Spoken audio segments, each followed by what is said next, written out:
What is going on, guys? It is Duke, and welcome to another Rise of Civilizations video.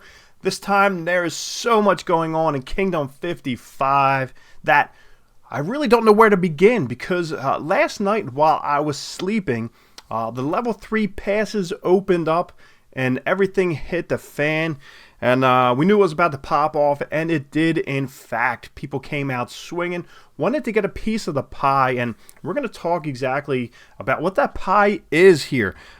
Maybe some of you guys are newer to the game and you don't really know what goes on in the end game. Even myself, I'm trying to get my fingers on it and wrap my head around what's going on. But let's talk about it. I know we've spoken about the kingdom and really how the map breaks down. You have your level 1 passes. Everybody starts on the outside. Level 1 pass opens up. People start to funnel in. Level 2 passes open up, and then they get further in. And what happened was, last night, these level 3 passes right here, they opened up while I was sleeping.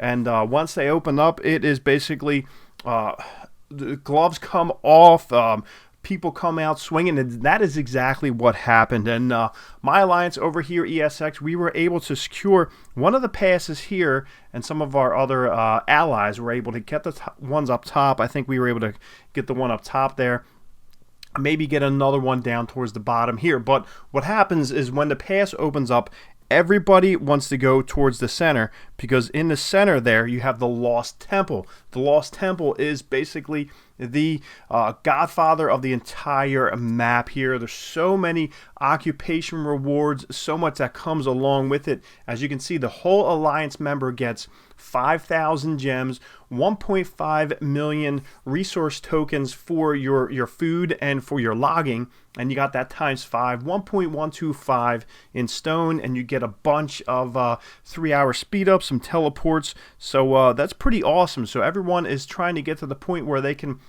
eventually secure this Lost Temple, but that's in a time and a place to be determined. But what happens is that once those gates open, it's like Walmart on Black Friday. Everybody just rushes in to go for those best deals, and right now the Lost Temple is the best deal. As you can see, what you got to do is position yourself up against that temple. Now, as you can see, my alliance there, which are the blue castles, you can see we're right up against that temple. You want to get in there to those passes to the temple. As you can see, S equals S is up north. We have ESX, which is us right there. You got BZP, which is another ally on the south side, and RF, it looks like they're on the north east side. And then you got 6 over there on the east side, which they're all kind of like 6 family members. But here's where it gets a little bit tricky.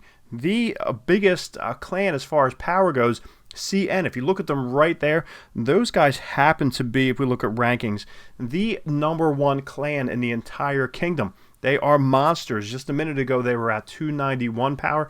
Now they're down to 296 million. So like I said, that's pretty tough. We're currently sitting as the #2 clan in the entire kingdom, so the #2 alliance. But if you look to see what happened, this is from what I heard last night. Once they got in, we all positioned ourselves, and you start throwing up fortresses, you start throwing up your flags to try and gain territory. And what happened was 6 came in, they went around and they dropped down their fortress and they built it. Well, CNN kind of took offense to that, so they went in and they started nailing a bunch of the 6 guys. They held up well. It had some help from some of the families in the alliance. Let's go ahead and send one of our scouts over to that real quick. But they had help. They were able to hold them off. CNN came out with some big-time attacks, but that was a problem, because now, as you can see, now everybody is rallying. They're going after CNN's fortress.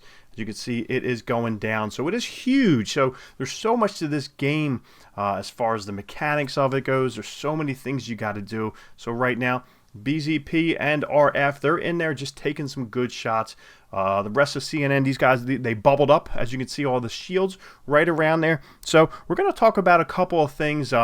I myself and a couple other of my homies on the YouTube community, Echo through me, Spooby, and that's Echo Gaming. I'm sorry, Echo. So Echo Gaming, Spooby. We have been in alliances in the past with Ash and a bunch of those guys, and we got our butts handed to us. So Really, what happens is if you're new to the game, don't try and get in there and get these passes right away. Stay back, make some friends, get some good allies going along the way.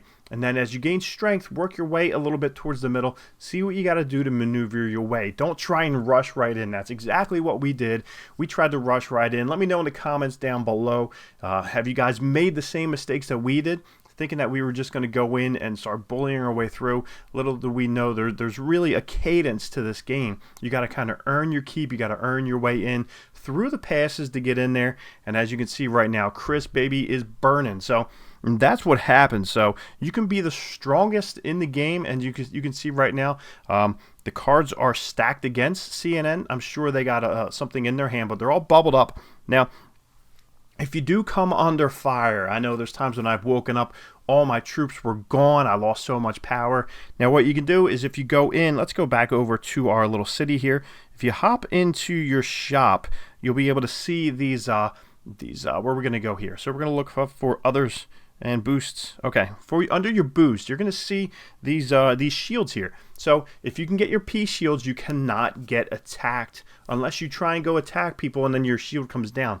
But what you want to do, maybe find a couple guys that can get these shields, get bubbled up, and then send your troops in there. Your troops cannot die if they are in a shielded city. So they can hit you up. They can take what you have left in there as far as your troops go. But right now, if I was to get attacked, or if I knew that they were coming for me and targeting me, if I was getting scouted like crazy, I would go over and maybe reinforce...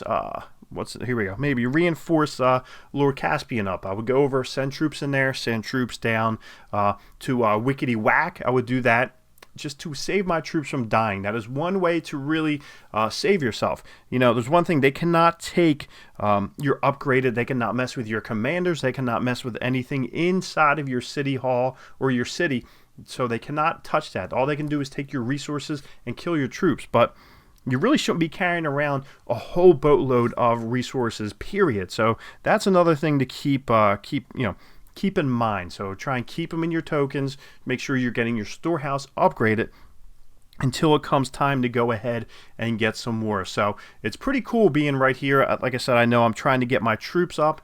I can't really go in. I got tier 2 troops right now. I just unlocked tier 3. I think I have some tier 3 arrowsmen, and I got my, let's go back here. So I got my tier 3, what are we going on? My cavalry, which thanks to Chief and some of the other guys, I didn't realize that when I was going to upgrade my tier 3 troops, I should have went through heavy cavalry first. That's because I am a German civilization, and I think it's a 5% buff to your cavalry when they're out and about. So if you're Germany and you're going for your tier 3 troops, or whenever you're leveling up your troops, go for cavalry first. That is a big time tip, thanks to my amazing subscribers and the comments that they left. So any other tips you have, I love when you guys share them. It helps me get better at the game and a bigger understanding, because there's so much of this game that you have to understand. So it's pretty awesome. So let's take one more quick peek at the temple there, Lost Temple. It's pretty cool if you zoom in on it. So it's almost like a monster shrine, if you will.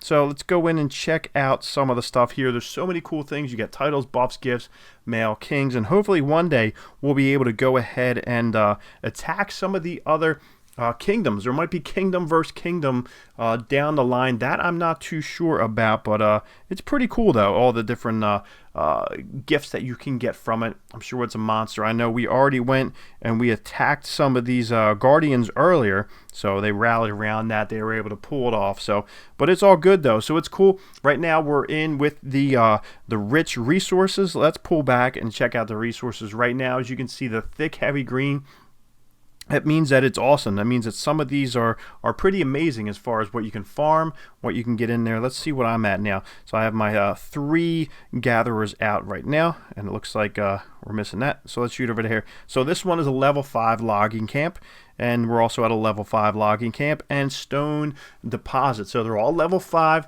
Tons of resources. I need them right now because of dropping the dimes on the upgrades. It's all good though. So like I said, are you guys at this point? Have you been at this point where you guys have reached up the insanely cool Lost Temple? Or are you guys still on the outsides, new to the game? Either way, I love all you guys. I hope to catch you guys later, and we will see you.